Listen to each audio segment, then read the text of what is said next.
Hey everyone, Dr. DeCubellis here. Tonight we're going to be talking about different areas of stress and how it affects your life. And first up, we have Sean and Nisu talking about financial stress, not only why that's important to understand, but what you can do about it, because financial stress is a big thing that everyone's dealing with right now. So it's going to be very, very important. All right, guys, you can take it away. Awesome, thank you.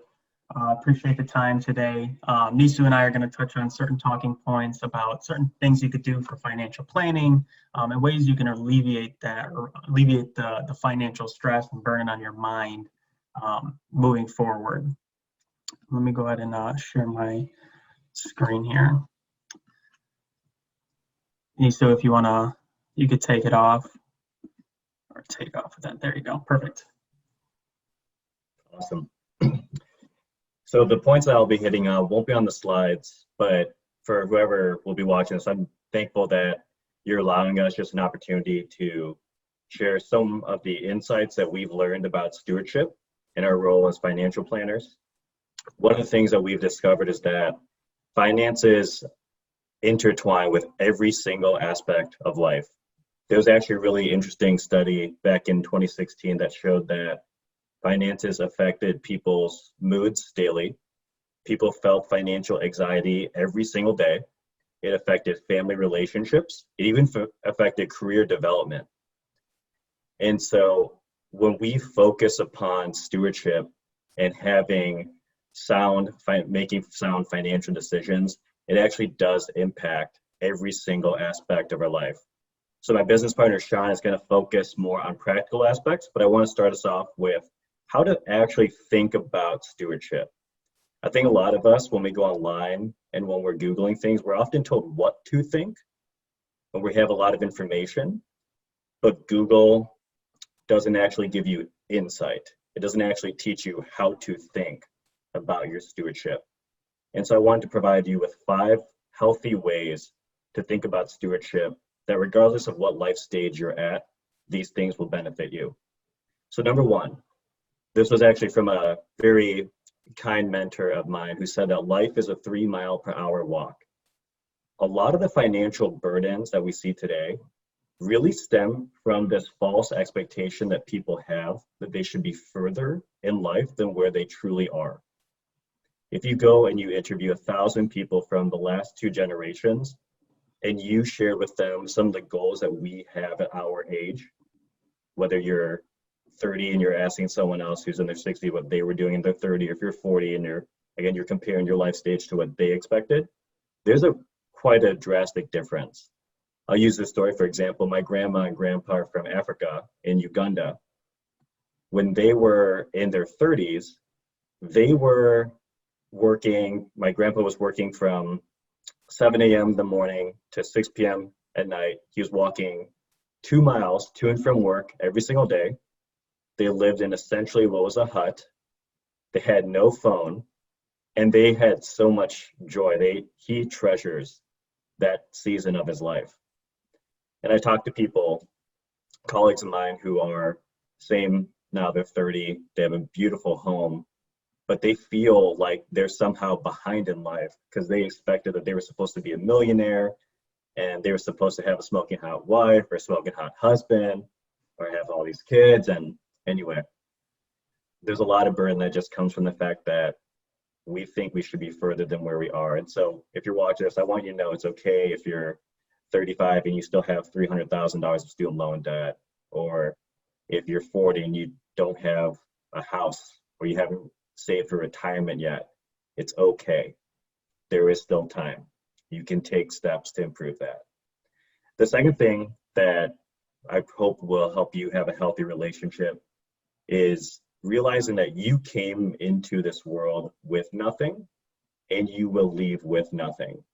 We have a large portion of our clients who are already retired, some of them in their 80s and 90s, and we're helping them now focus a lot more on estate planning, meaning how are they going to pass down their assets. And it's interesting when you ask them to reflect upon what they treasure most at that age, what they appreciate most about life. It's not about the finances.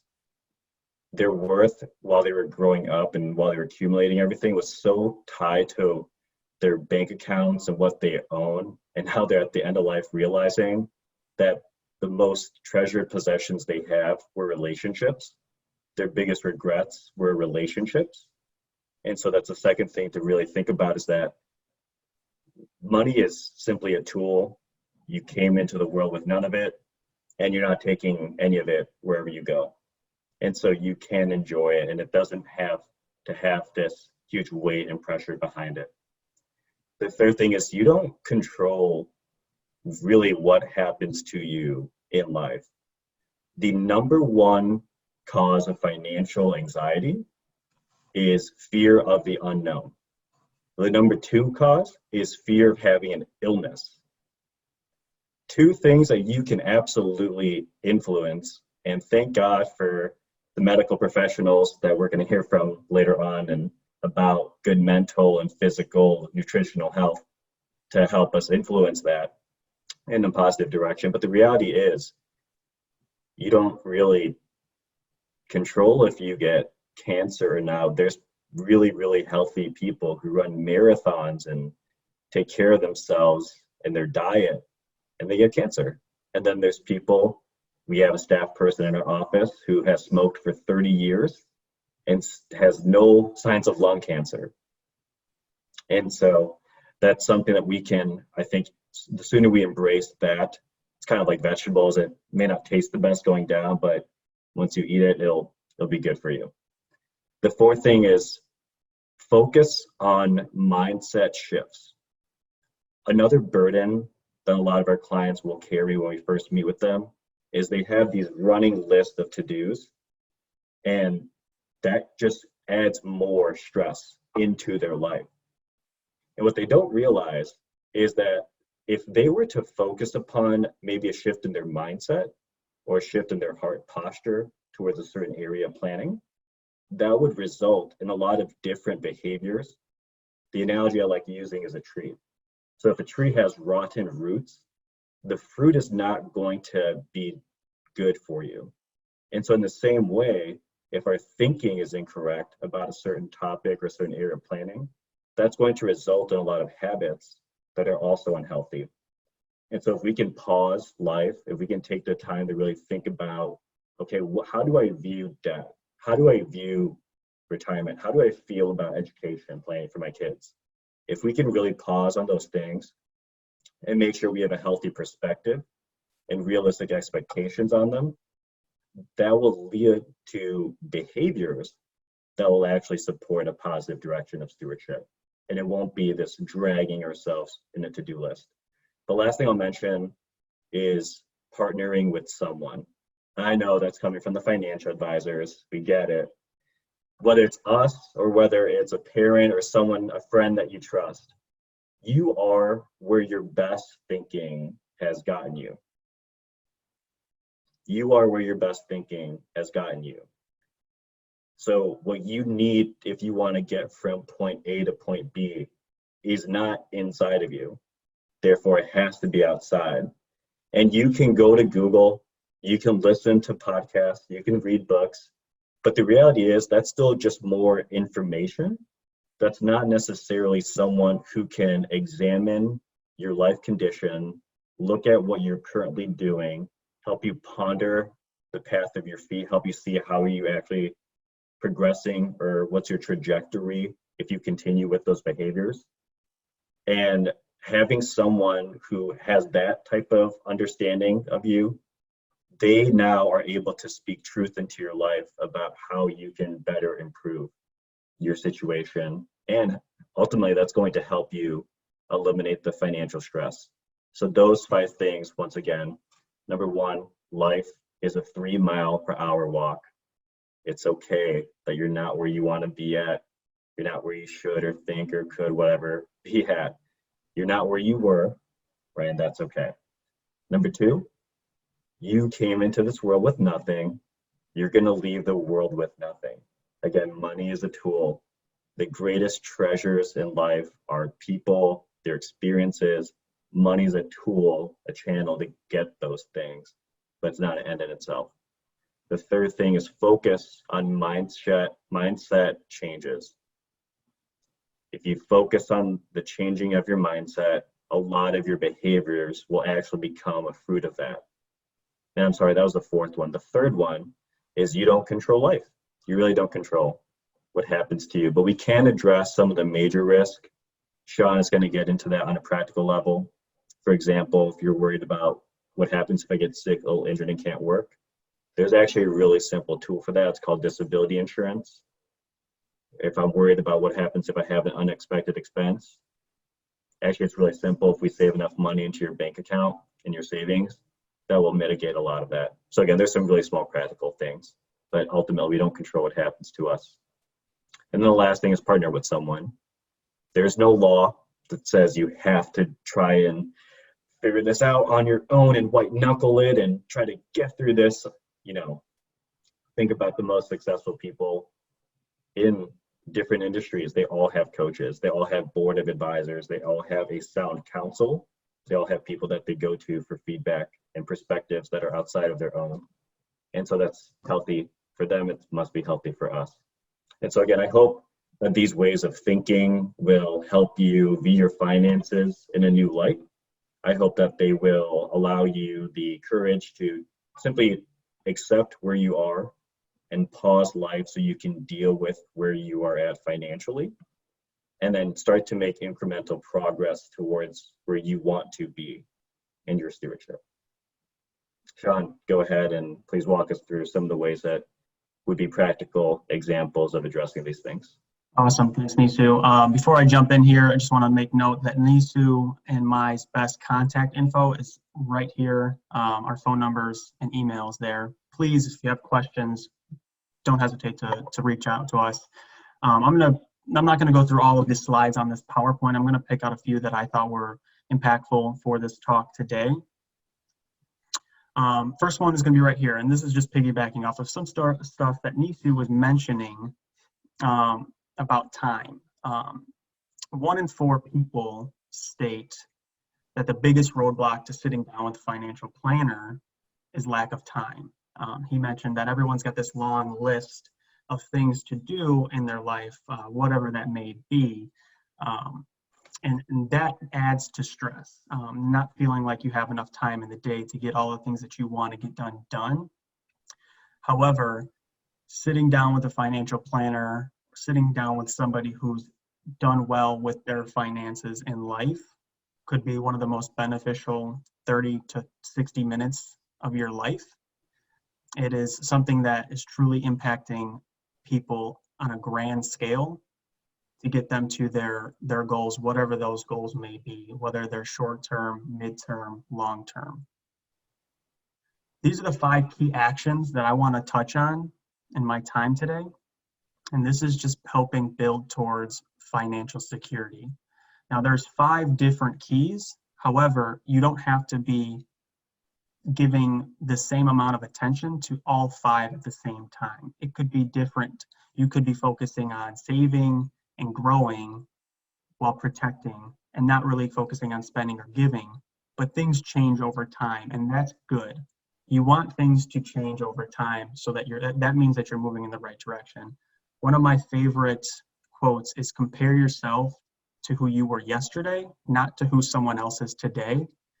Just piggybacking off of what Nisu was saying earlier about you see other people who might be 30 and might be a millionaire, or people in their 40s who might be doing well, and you feel you have to be at that level, but that's not necessarily true. Focus on what you're doing today to better yourself, and you do that every day, then that's when you become great. If you are good every day, you will become great.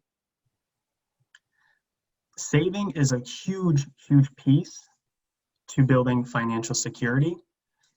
It's build up savings today to cover those unexpected costs. Those building an emergency fund is crucial to a financial plan. In fact, 50% of Americans would need to sell, borrow, or use a credit card for an unexpected $400 payment. What we want to do is we want to focus on making sure that you are expecting the unexpected expense. Because if you can do that, then you're never going to have to dip into that bad debt of credit cards, high interest. You'll be ready for when your car breaks down, when your house needs a repair, if your pet needs to go to the vet. Those unexpected pop-ups should be expected sometime in life because they happen to everyone. And if you are preparing yourself for it, you're going to thank yourself later. Skip through some of these slides here. Spending is the second one. I'm sure we've all heard the saying, you got to spend money to make money, right? Well, sometimes spending money is a smart tool to grow your net worth, whether that be buying a house, building equity in a home, buying different plans or assets, putting money into certain areas in the market. You spend it, you're funding money. I like saying funding versus spending because I think if you're funding things, it's growing for you. And I think that's a great way to look at that piece. We shouldn't look at everything, we shouldn't look at all money going out per month as a bill, because there's certain areas in our life that we're funding for future us, whether that be an IRA, a 401k, a Roth IRA, any sort of plan like that, that's going to grow over time. We shouldn't think of that money as a bill. We should think of that as an asset for ourselves in the future to better ourselves. Another common question that I'm sure Nisu gets, I get all the time, is how much should I be saving? Where should my money be going? Think of the rule of 20-60-20. 20% of your gross income, so pre-tax income, should be going to your savings, whether that's short-term or long-term. 60% of your money, your net, so your after-tax, should be going to fixed expenses. And then the other 20%, that's your discretionary spending. If you focus heavily on first 20 for your savings and your 60, the leftover money is going to be money that you won't feel bad about spending that money on clothes or whatever that may be that you want or that you've been wanting to buy, if the first two are taken care of. If you're taking care of the first two, so this 80%, that other 20%, you're not going to have an issue spending it. You're not going to have that buyer's remorse or anything like that. The next piece is going to be growing. And this is a piece that's very, very important for long-term financial success. Being able to invest efficiently, effectively, making sure that you are setting yourself up with a portfolio that's diverse enough so you could be tax efficient and so that you're never going to be backed into a corner when it comes to retirement. You want to have your money in different areas. We call them buckets. And you don't want, so for instance, you don't want to have all your retirement funds in a 401k. You don't want to have one asset that you rely on solely for what could be 20 to 30 years of your life. You want to make sure you're diverse enough so that you could be efficient in taxes if and when those go up, if the stock market drops, and everything like that. So building a financial plan focuses on growing your money in an efficient way so that you're never backed into a corner. Protecting. Piggybacking off of what Nisu said. If I were to ask the audience today what your greatest asset is, what comes to mind? Some might think 401k, some might think my car, my house. Your greatest asset is your ability to get up every single day and go earn a living. Earning your paycheck day in and day out is your greatest asset. So if you don't know what would happen if you got sick or injured and where that money would come from, or if you're not familiar with your company's disability plan, long-term disability plan, I recommend reaching out to your HR representative and asking for the disability plan, or maybe they can go over that for you to see what they would cover if, God forbid, you became sick or injured. In my opinion, this is one of the most important aspects of a financial plan. I think this is what separates your financial plan from being built with straw or brick. If you protect your income, if you protect your future paychecks, you're going to be building your financial plan with brick instead of straw.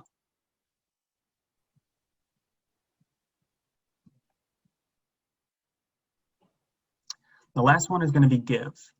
Now, this could be give your time, give money to certain causes, whatever has a lot of meaning to you. That comes whenever you feel that you're ready for that. I know Nisu feels passionate about this piece. I certainly feel passionate about this piece. Being able to give time and money to causes that I feel strongly about, to people who are less fortunate than I am. It means a great deal to me.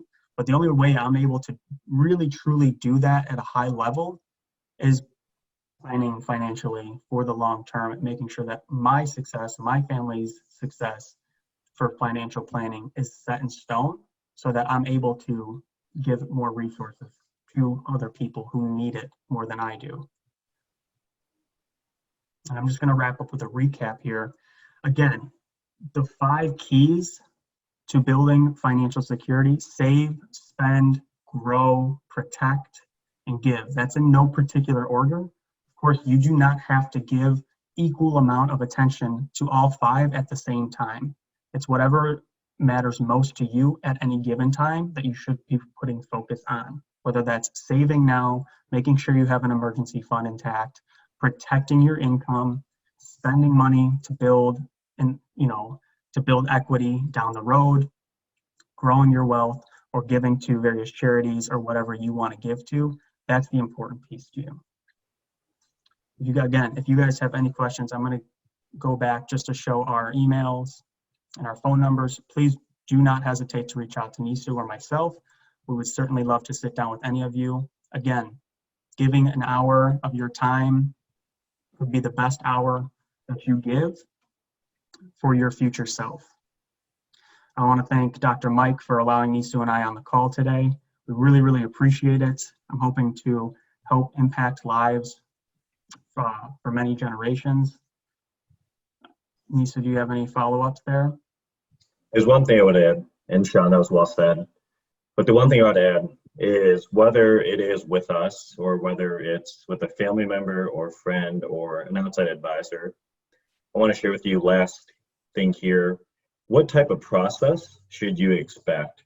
And what are some of the qualifications or things you should look for if you're going to be working with someone in your financial planning? So number one, it should be someone who's going to take a comprehensive approach to your finances. The majority of the industry, 80+%, focuses either upon insurance planning or investment planning. They don't take a look at things like debt, estate planning, taxes, retirement, actually making sure that all the risks are addressed, education funding, and how those different objectives all intertwine with one another to form a comprehensive financial plan. So that was, again, make sure whoever you're going to work with is going to focus on comprehensive stewardship. Number two, make sure they are a fiduciary. It's a fancy term, meaning that that individual is legally responsible for the advice that they're going to give you. Google is not legally responsible. Reddit is not legally responsible. A podcast is not legally responsible. But you want to work with someone who has a legal accountability to you to do right by your family. And part of the ongoing promise of being a fiduciary is that once or twice per year, they're required to sit down with you to make sure all the planning they've put in place with you is still suitable for you. And the third thing I would say is the process to know that this person truly understands your situation. So the best financial planning processes that we have seen in our industry, step one, it will be a discovery conversation. There will be nothing pitched. They're not trying to sell you on anything. It's going to simply be a time to get to know you and your family and what's most important to you. The second stage should be some type of analytics, showing you how you're tracking towards your financial goals, helping you understand different scenarios.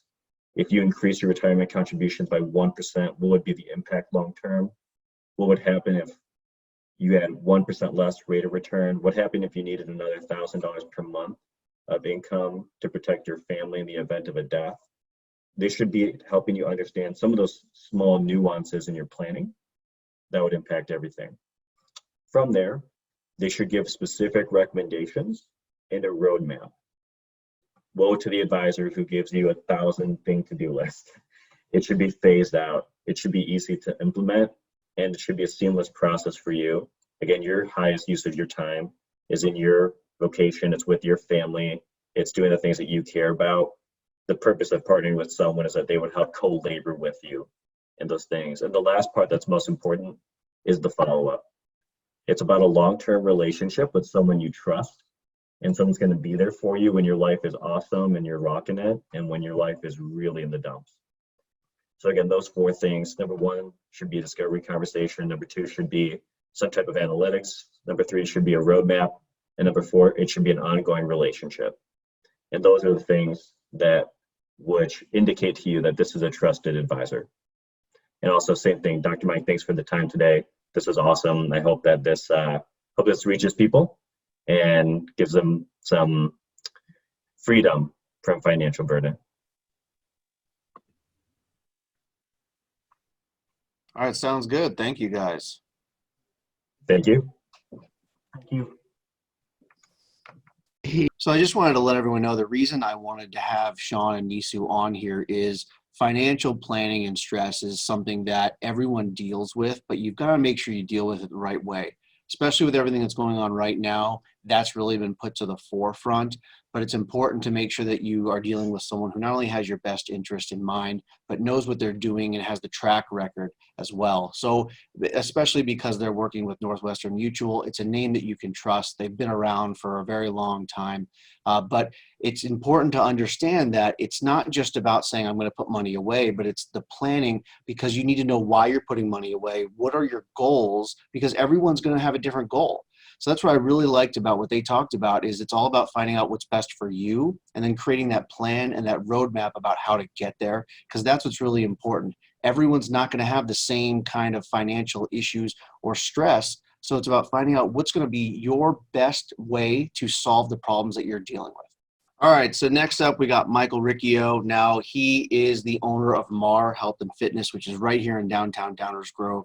Now this is something that a lot of people, for some reason, which is just beyond me, do not understand how much exercise and being in physical shape and stress are just go so hand in hand. So I wanted to bring him on so he can really kind of explain that, because with stress right now, especially when people aren't getting out as much, this physical aspect is just well needed. So I'm going to hand over the floor to him, and here we go. Yeah, Dr. Mike, thank you. And like the other guys said, thank you so much for having me on. It's an honor, and very well said. You're right. The connection is probably underappreciated still. And same as to with what you do for a living too, with chiropractic and physical therapy and rehab, and what pain and asymmetry and a lot of things do for stress and chronic stress, and the long-term effects of that is it's undervalued and needs to be. So I really appreciate that you're doing this. So I will go ahead and share my screen.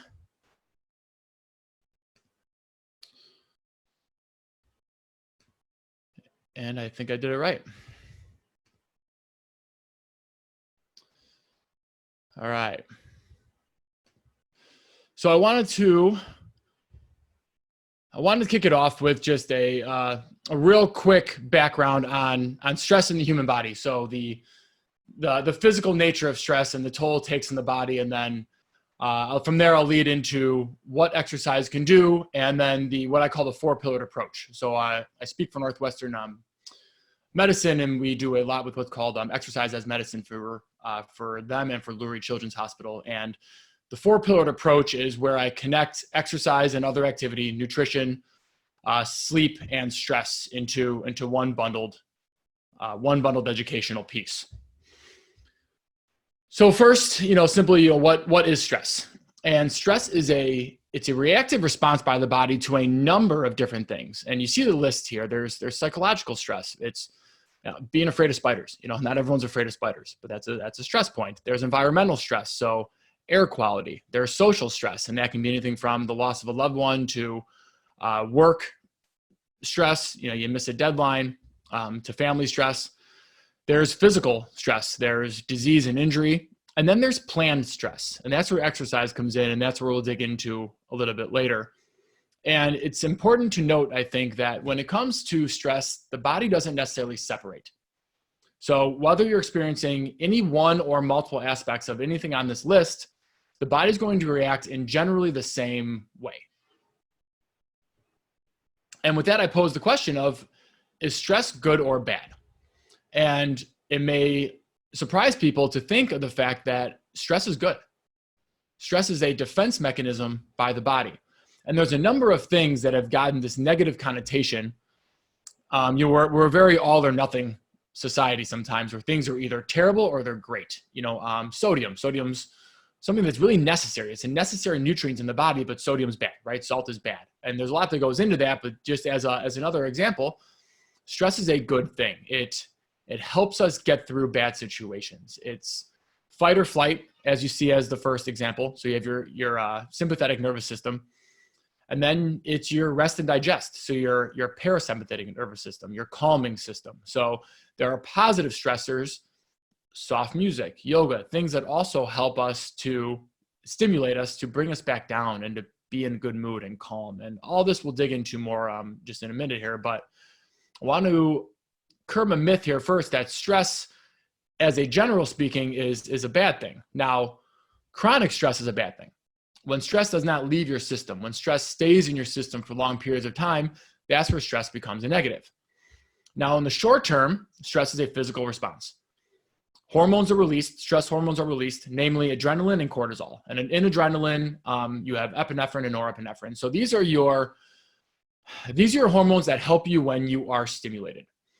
So cortisol, again, is a bad word where people think of cortisol and they think of right away bad, right? And it's only bad because it stays in our system chronically. It stays in there all the time. But cortisol is supposed to have a natural ebb and flow. It is supposed to come in and out of our system every day. It's supposed to coordinate our sleep patterns. It's supposed to coordinate our alert patterns. And when it does it the way it's supposed to do it, it is a positive part of our natural human physiology. So when you first feel stress, what you can expect to feel are things like increased heart rate, muscular tightness, increased blood pressure, increased respiration, and that increased feeling of alertness. And that's where the big positive comes in. So, if you are in danger, you're in a subway and there's someone that's doing something negative. You're a parent and you need to, your child is running towards the street and you go to run and grab your child to make sure they don't cross. Things like that are these natural feelings of alertness that come as a immediate and acute response to stress.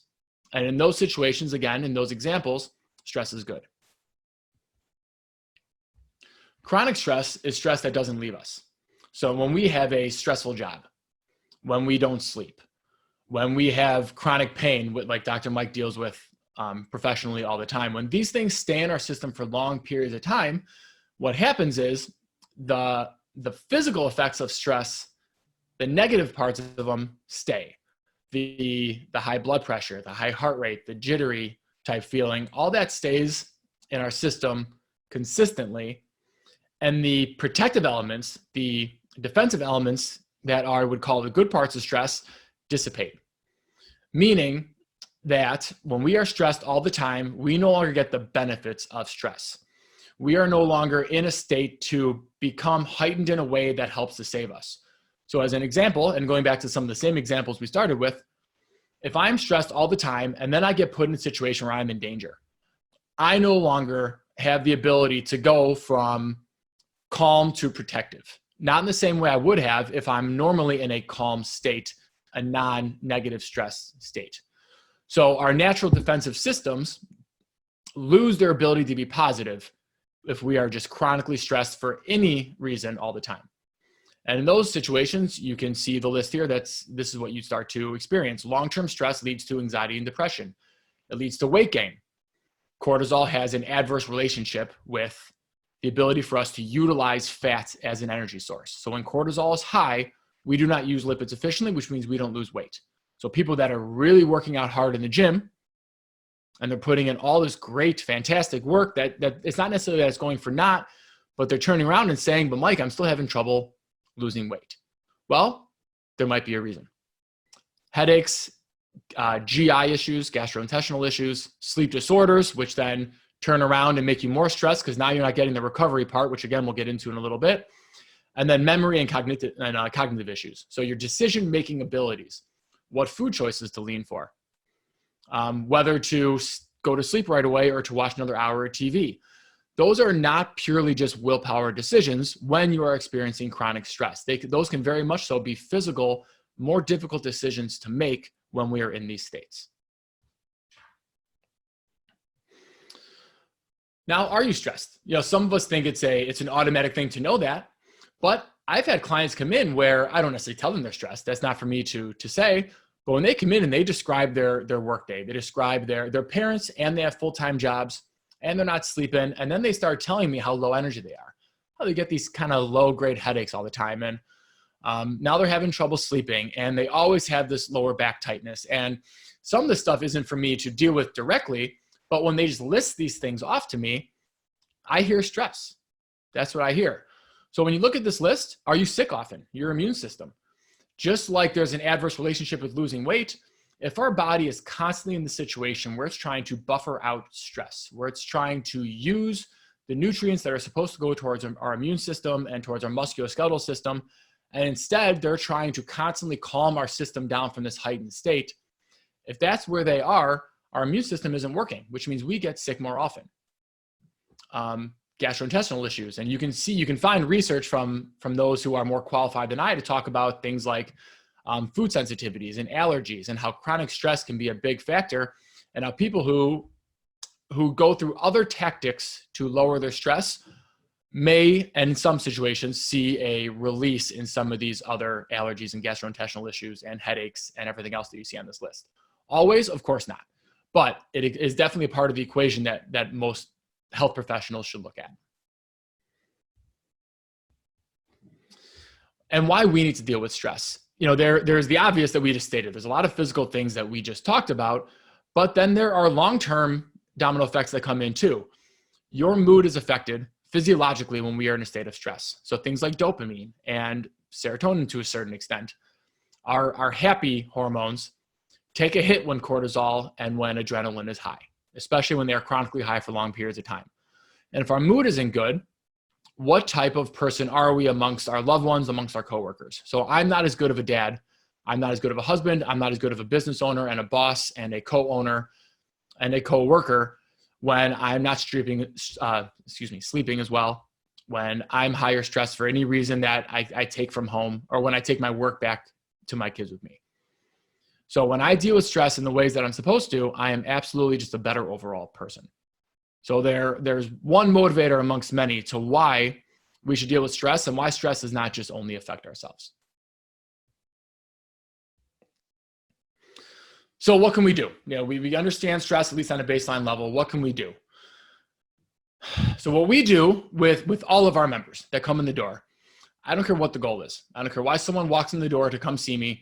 They want to lose weight. They want to gain muscle. They're a professional athlete who wants to get to the next level, or they're an 80-year-old patient that doesn't want to fall. They want to increase their balance. It doesn't matter. Part of what I look at is stress levels, lifestyle, and the 4 pillars that we're about to talk about now. Exercise is a stress.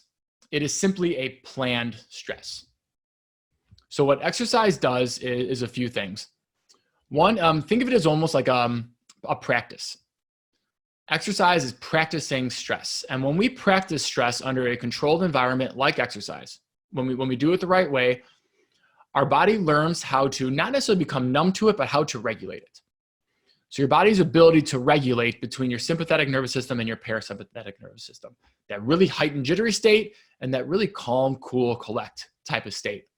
When we raise our heart rate in one type of exercise, whether it be strength training or cardio, and we'll break these down in a minute, and then literally practice the body being able to take that heart rate and take that blood pressure and calm it back down on our terms. When we can do that in a controlled setting like exercise, we then do it better when it is an uncontrolled state like a work stress or a family stress or whatever the situation might be.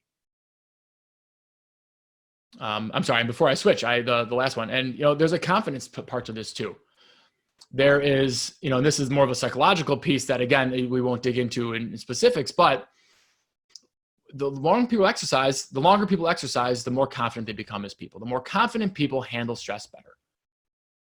There is definitely a link there between the psychological piece between you just being a more confident person or a more insecure person, even if it's rightfully so, and how we handle stress markers. So there's both short-term and long-term effects to why exercise will help you in terms of stress. So to get into some specifics. So in breathing is something that yoga did really well for a long, long, long time. And now there isn't a good health professional, whether it be chiropractic, PT, exercise physiology, strength conditioning, whatever it might be, that isn't now incorporating some type of breathing mechanics into exercise. And it's for a magnitude of reasons. There's postural reasons that we work on breathing, and then there is control of nervous system reasons. And the same breathing drills are going to help us with both. So in the picture here, you see my business partner, Ryan, and he's working with a member of ours, a very successful member of ours, who, by the way, crushed it during COVID. I think it's worth noting. I like noting the positive stories because we have a good handful of them. But Brian here is holding a balloon in, and what Ryan has done is he's put him in a position to feel very specific muscle groups.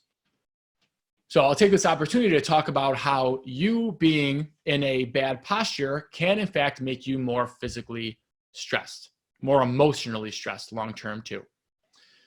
If we sit all day, if we are and it's not necessarily always sitting. Sitting is always, it's a big culprit for sure. But if we're stuck in any position all day long, the body starts getting into this very negative asymmetrical state. So in Brian's case, as an example here, Brian had a lot of like low back tightness, and it wasn't pain. It was just tightness. He was walking around tight. He had very tight hip flexors, and he really wasn't able to move very well. Now, besides the fact that we need to correct that so we can get him to the point where he can squat and split squat and deadlift properly and do exercises that will eventually utilize fat and burn calories and get him to his more aesthetic goals, Brian has also said to us directly that he feels like he is a calmer person since working with us. And if you go back through our program, at the very beginning, it was going through what our first step is with everybody. It's, can you breathe properly? Can you breathe into your lower lungs? Can you breathe into these cavities in the back? Can you get positive airflow and pressure into areas that help us to shift away from all these asymmetries? And asymmetries come from a lot of ways, from a lot of backgrounds. Asymmetry can come because you had an injury. You had a left knee injury, so you've been compensating away from your left knee for 10 years. You know, again, this is stuff that obviously Dr. Mike can speak to very highly because this is what he helps his patients with. But it could also be that you carried a backpack on one shoulder for 30 years. You drove, driving is a big culprit because driving is just a very tense position in general. But a lot of people drive with their left hand on the wheel and their right hand ready to change the radio station. And it's this very kinked up, lopsided position. If you sleep in one position, if you're always on your right side, night after night after night, forever. If you think of these are all examples of sitting. You know, we sit at a desk one way, and then we sit in our car coming home, or the bus or the train or whatever it might be. And then we sit in front of the TV, and then we sit in the side-lying seated position kind of when we're sleeping. When we get very tight and asymmetrical, the body gets into a heightened negative state posturally, which can negatively stimulate the wrong nerves and cause discomfort and pain, which then again stimulates the wrong nerves. And without beating a dead horse, you get where I'm going. Posture is important when it comes to physical stress, and it can manifest as emotional stress. So one thing we can do is work on our posture. And the first step to that is breathing. So Brian is laying on his back. He's slightly squeezing that block between his knees. He's digging his heels down slightly into that pad. So his hamstrings and his inner thighs and his abdomen are all talking to each other. All major postural muscle groups are all talking to each other. And then he's using the power of blowing air into the balloon. So the right muscles have to work powerfully enough to help get his ribs and his pelvis and his spine in the right position. And when he does this, he's in a better position now stand up and do the drills that we need him to do. So these are reset drills that we get people to do not only before they start exercise with us, but at home. And for some people, it's 3 times a day until they get into the right posture, and then they can just do things that are just a quicker reset. But the longer we've been asymmetrical, the longer we need to get ourselves in a good posture. Now, these diaphragmatic breathing drills are also a very calming type of drill. So I will use them just when I need a breather. I may not be in any asymmetrical discomfort. I may not just be, or asymptomatic asymmetry either, you know, where I don't feel pain, but maybe I just need a break. Maybe I just need to go to the next room where it's quiet for a second and I need to lay down on the ground because it's a position that gets those specific nerves that stimulate your sympathetic nervous system, gets those to calm down a little bit, and I breathe. And I just need that reset button. And when I do that, my heart rate noticeably comes down. My blood pressure noticeably comes down. And I can do that acutely, meaning immediately. And then I can go and be in a better place for my next client or my next staff meeting or whatever the next thing that I have on my schedule is. The other tactic I use personally very often, because I use this, I learned this a while back now, and it's my favorite of the tempo breathing drills, is 4-7-8 breathing. So for those listening, I recommend trying it a few times, whether it be now or after the seminar is over. Try breathing in through your nose, and you can lay on your back or sit up nice and straight, but get yourself into what you would think would be a good posture for now. Breathe in through your nose for 4 nice, slow seconds. When you feel like you get a nice full breath in, hold that breath for 7 seconds. And then slowly release that breath through your mouth for 8 seconds. Repeat that for between 3 and 5 cycles. And for those that are research junkies like myself, and you have noticed, maybe you have a higher heart rate at resting normally, take a look at your heart rate, or just feel physically, how do you feel before you do the breathing, and look for the effect. It is not very often where I say someone doesn't, or I see or get feedback that someone doesn't feel more calm after practicing some of these breathing techniques, because again, it isn't opinionated, it isn't psychosomatic. This is very much so a physical response. It stimulates the right nerves and it gets you in a better place. What kind of exercise? So we touched on posture a little bit. The process that we use with all of our clientele is a combination of breathing by itself or breathing with some of the drills. Like again, you see Ryan putting some of our members through right now. Same muscle groups as we touched on for a second earlier. When I get my abdomen and my glutes and my hamstrings and my adductors working in the right state. When I do the right tissue responses that loosen up my hip flexors and my chest and my lats and my upper back and these other typically, what I'll just say tight muscle groups. When I can restore posture with some of these different techniques, I can get the body in a better state. Now, not only is that calming in the moment, but it also gets my body to a point where I have a better chance of utilizing more fat and feeling more energy during a workout. And again, it's because of the calming nature of your heart rate and some of those stress hormones out of the system and getting out of your sympathetic nervous system first before you spike your heart rate again. And one thing we'll get to in a second, but metabolic testing, something that we've been able to test through research, and I did this a lot through grad school. Is it the next one before I talk too much? I'll tell you what, I'll go out of order because it comes up now. So one thing I did through grad school, this is myself, and I'm attached to one of our metabolic tests, and I did this. We own one of these machines at MAR as well here in Downers Grove. But one thing we've been able to test through this, without a doubt, is we can tell when and at what heart rate people are utilizing fat when using this machine. So it's a matter of airflow. People breathe in, they breathe out, and the body and the machine measures how much oxygen is coming in versus how much carbon dioxide is coming out. And without drawing into that, there's a whole equation that goes into that tells me, okay, you are utilizing mostly fats, mostly carbs, or a strict 50-50 of each.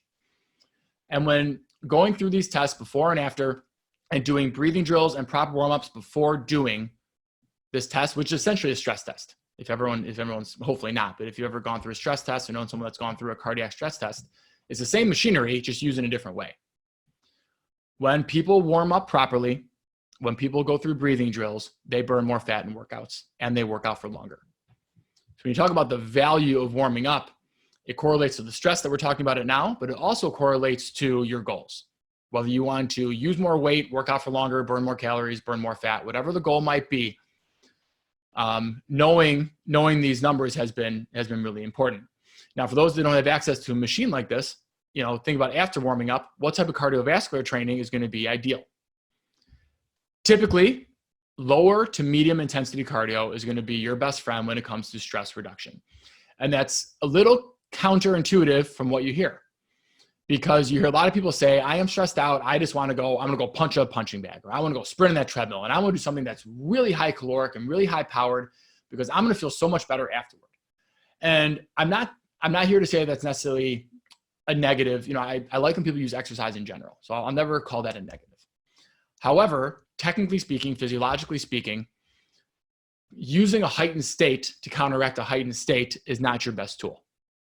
Typically speaking, if you had a really, really high stress day and you went and walked on the treadmill at a really small incline and a walking speed for 20 or 30 minutes, you're going to feel really good, not only when you get off, but for the next day, because there will be a lengthened state that comes with that. And then with the test, we even see that those numbers correspond. Where people burn fat and where people feel more calm are typically in the low heart rates. And where that is really dependent on person to person. But for a lot of people, it's somewhere between 110 and 120 beats a minute.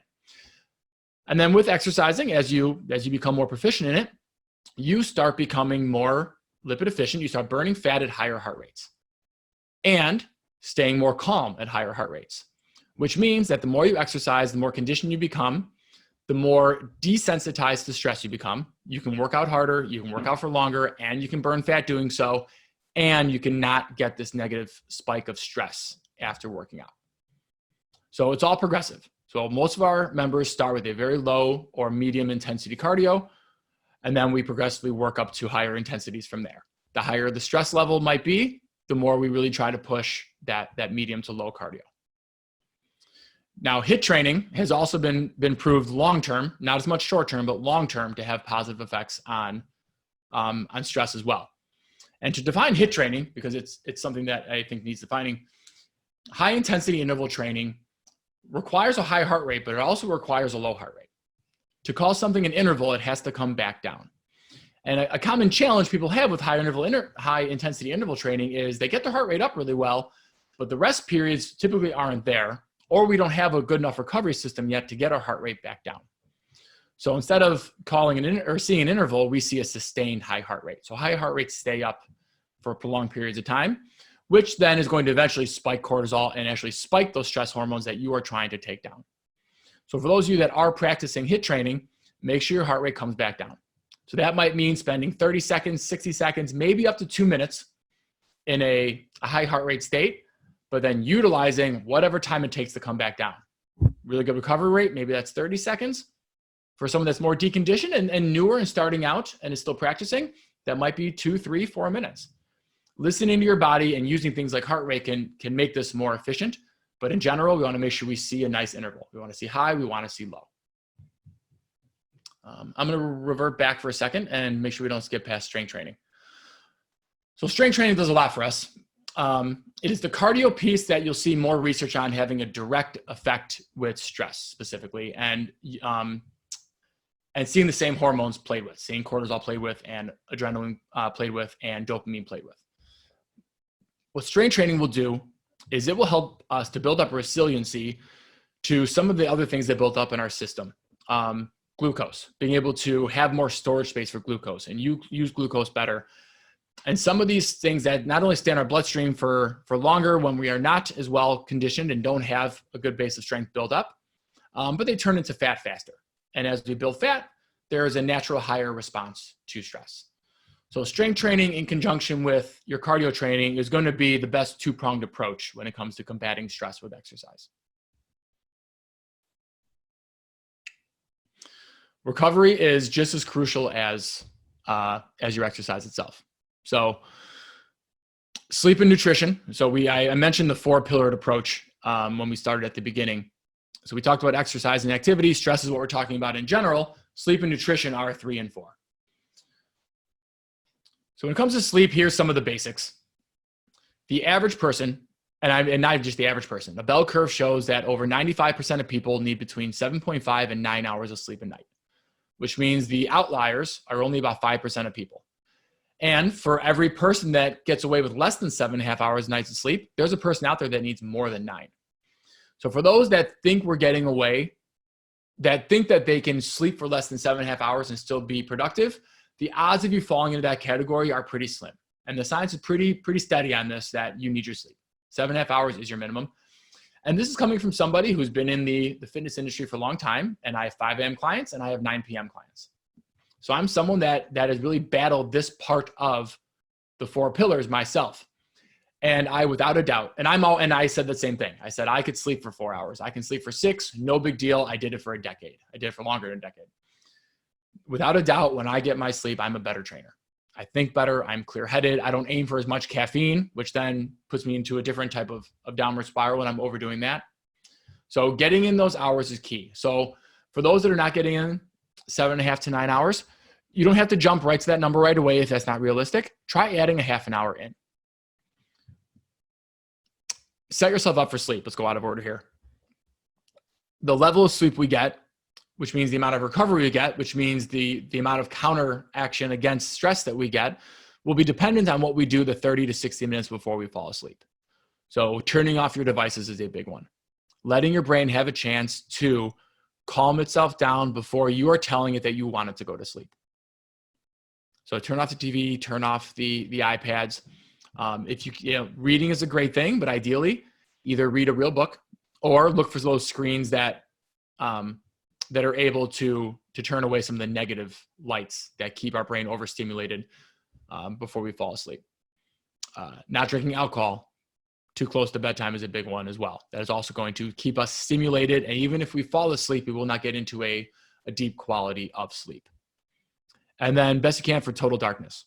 Total darkness and keeping things like electronics away from you are also going to help our quality of sleep. Last pillar, nutrition. And there's a whole bunch of ways we can go down this, but bottom line is our nutrition is everything to us. It's our fuel, it's our nutrients, it's everything we need to function as a body. Every food that we take in, every nutrient that we can take in has a role. So whether we want to magnesium for muscles, or again, you can go through a lot of things here, but when foods do not have nutrients in them, they are deemed foreign by the body. When they're deemed foreign by the body is going to treat that just like it would a high fever or a disease coming into your system. It is temporarily going to be in this inflamed state, which is a stressed state. So all those same hormones get released. All those same stress hormones that happen if you stub your toe, or again, you have a loss in the family. The same thing happens when we eat negatively. The thing with eating is that eating foods that aren't nutrient dense not only make us stressed as a system, but now we are also lacking the nutrients we needed to run other systems. So that goes back to some things we touched on in the beginning. My immune system now doesn't have the fuel it needs to run properly. My cardiorespiratory system doesn't have the fuel it needs to run properly. My skeletal muscle system doesn't have the fuel it needs to run properly. So not only are we stressed and now cortisol is high and now we're in a state that we're going to gain weight, but we don't have the energy we want to work out if we wanted to. And we don't have the nutrients to keep ourselves healthy in terms of our immune system. So nutrition is going to be a really, really key component.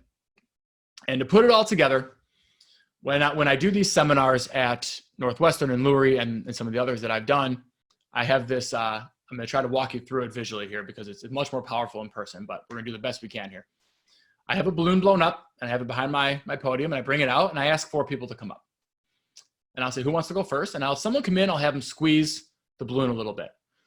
Now, squeezing the balloon, one little squeeze is going to put a stress on the balloon system, right? Just a little bit of stress. Let's call that sleep. Let's say for whatever reason, we're not sleeping. Now, I asked the second person to come up. Can you squeeze the balloon also? So someone is squeezing. I've asked the second person, can you come up and squeeze? So now we have 2 people squeezing the balloon. A little more stress in the system, but the balloon's still okay. But it's clearly in a worse state than it was at the beginning.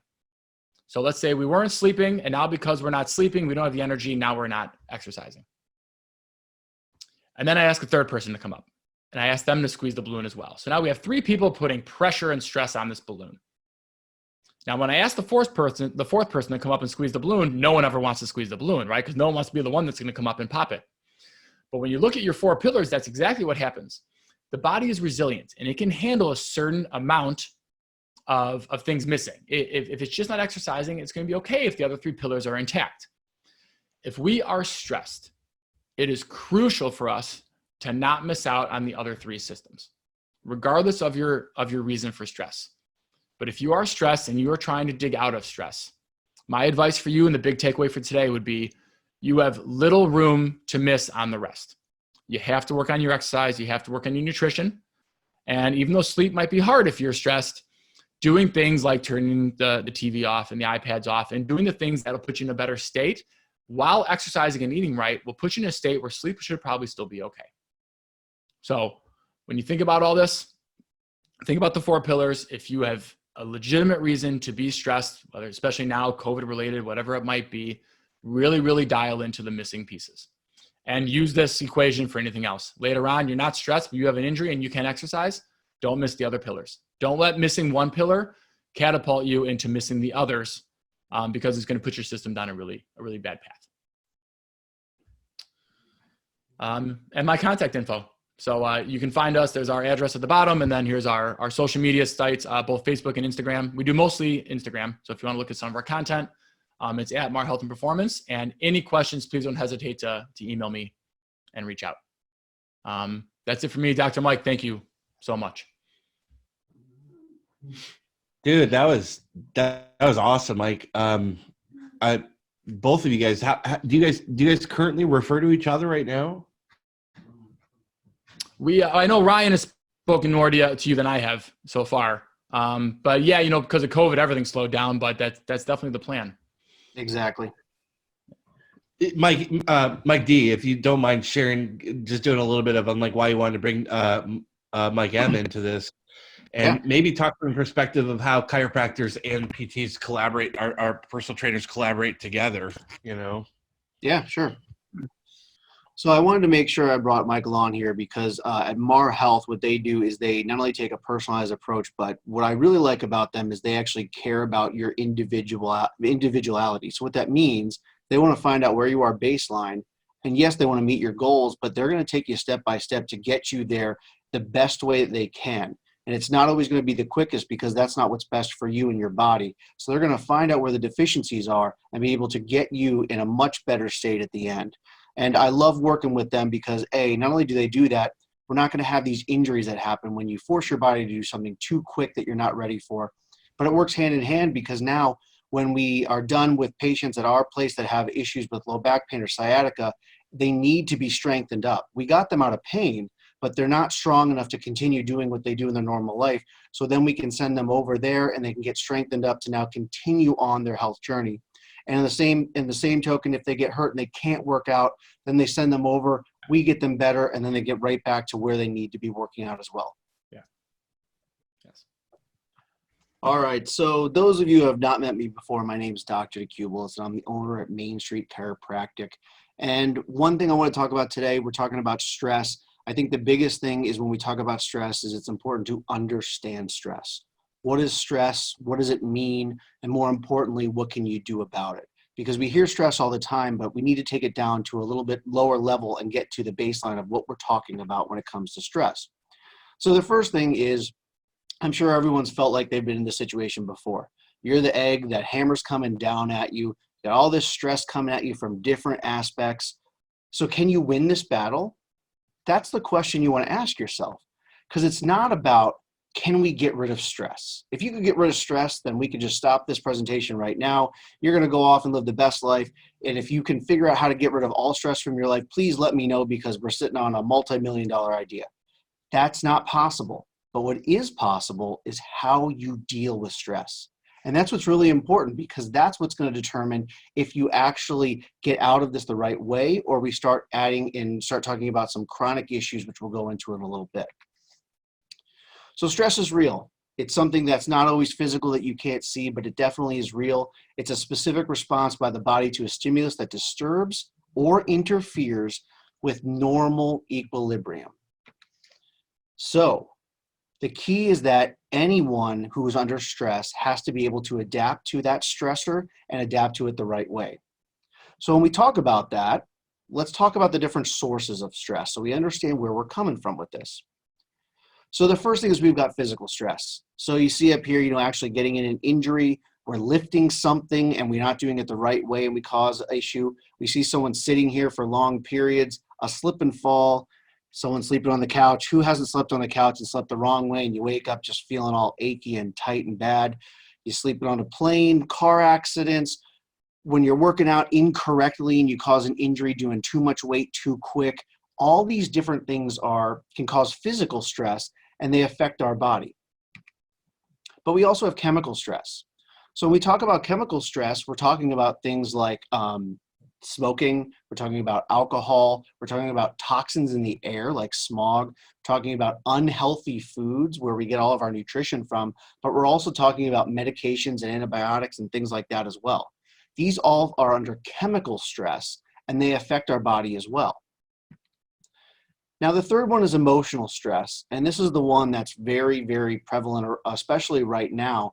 And these are different things to where when we talk about as simple as taking a test in school, dealing with different bills and finances, when we didn't get that promotion at work, we've got a big deadline coming up and we've got under stress to get it done in time, when we don't get the right kind of outcome we're looking for, when your kid's not eating the food you made. These are all different kinds of mental and emotional stress. And now in the last couple of years, this has really become more to the forefront, because especially when we start talking about things like social media, especially kids going through school, what I'm starting to see is we're dealing with depression and these different mental and emotional stressors at a younger age than ever before. So it's very, very big, and we need to make sure we take care of this as well, because these emotional stressors are just as important as the other two as well. So when we talk about this, we've got to talk about the stress response, right? So whenever there's anything that happens, there's always a response to it. So if we talk about the stress response, which we've touched on a little bit before already, there's going to be a reason that it was there. And the reason that the stress response is in our bodies is it's in order to survive. So when we talk about that, there's different types of stress, right? We've got acute and we've got chronic. So acute is something that happens right away. So you are totally fine, then you get into a car accident. Or you are totally fine, then you eat that bad meal. Or you're totally fine and then someone blasts you on social media. Those are acute stresses that just happen right then and there. However, the chronic stresses are the ones that are really important to understand and are the most dangerous, because those are stressors that continually happen over a long period of time and we don't do anything about them, so they keep affecting us and they have this long-term effect. It's almost like if you can figure, if you're driving the car and you're just redlining it over and over and over again, at some point what's going to happen? That engine's going to give out. So these chronic stressors are the ones that are the most dangerous. So the physiological changes that are associated with acute stress response are absolutely necessary for survival in a stressful environment. So it's a good thing. We should have them. If you could not produce these changes, you could not deal with the stress and you would die. So they're there for survival again, and these are the acute stress responses. But then we come to the tiger, okay? So what does he mean by the tiger? Well, the acute stress response, remember, it's something that's built into our system and is trying to get us to survive. So what we do is when we have these increase in stress hormones, it's preparing your body to respond to that acute stressor. Our heart rate goes up, our blood pressure goes up. This is to increase the blood oxygen to the muscles to allow us to be at our peak, to be able to escape and survive. We increase our blood glucose levels. This gives us quick energy. This way, again, we can get away as quickly as possible. We increase fats in our blood and increase cholesterol. This prepares us for wound healing and steroid hormone production. We also increase feelings of fear and anxiety. Now, this is important. You wouldn't think this is a good thing, but if we aren't afraid and we're not having that anxiety, it doesn't allow us to focus on the threat. So these things increase, so we are laser focused on what that acute stressor is, so we can survive it and we can live for another day. So the acute stress response, we're also going to decrease short-term memory and our ability to learn. It's not important. I mean, who cares if you're going to remember what's happening in the next 10 minutes as long as you survive? Is it really important for you to try to learn a second language when you've got a tiger trying to eat you right in front of you? It's not important. So your body prioritizes what you need at that specific moment in order to survive. We're going to decrease serotonin and increase adrenaline. Again, this is going to keep us alert and ready to act. We're going to increase sensitivity to pain. This way we can quickly respond to that injury. So if we feel pain, we can we can quickly get away from that painful issue. But we're also going to be decreasing cellular immunity, decreasing growth and sex hormones, and we're going to increase bone loss. Again, it's not important for immediate survival. We don't care about creating new cells if the cells we have right now are not going to survive this instance. Chronic stress response. So when we have a chronic stress response, this is when we have the stressor that has been here for longer than it should have been, and it's over and over and hasn't gone away. So we increase our stress hormones, so it's still preparing the body to respond. We increase heart rate and blood pressure, but when this is here for a long period of time, it causes things like heart disease, hypertension, and heart attack. We increase our blood glucose, but when this is going on for long periods of time, it increases our risk of diabetes and hypoglycemia. When we increase fats in the blood and cholesterol for long periods of time, we get hardening of the arteries. Our risk of stroke goes up. We get obesity and we get cardiovascular disease. When we increase our feelings of fear and anxiety for long periods, we get depression. we get bipolar disorders, and we get other psychological problems because these things are going on for longer than they should have. So again, we've decreased our ability with our short-term memory and ability to learn. So now we start getting things like ADD, ADHD. We have problems staying on the job. We're ineffective in our normal duties, and it increases even more stressors. So it has a cyclical effect that now we add more stress. Now we get more chronic stress, and it just keeps going and going and going. We decrease our serotonin, increase adrenaline, which means we get insomnia, we get chronic fatigue, and we get burnout. We increase our sensitivity to pain, which means now we get things like chronic pain and fibromyalgia. We also decrease cellular immunity, decrease growth and sex hormones, increase bone loss, which means we get cancer, frequent illnesses, infertility, menstrual problems, impotence, osteoporosis, and accelerated aging.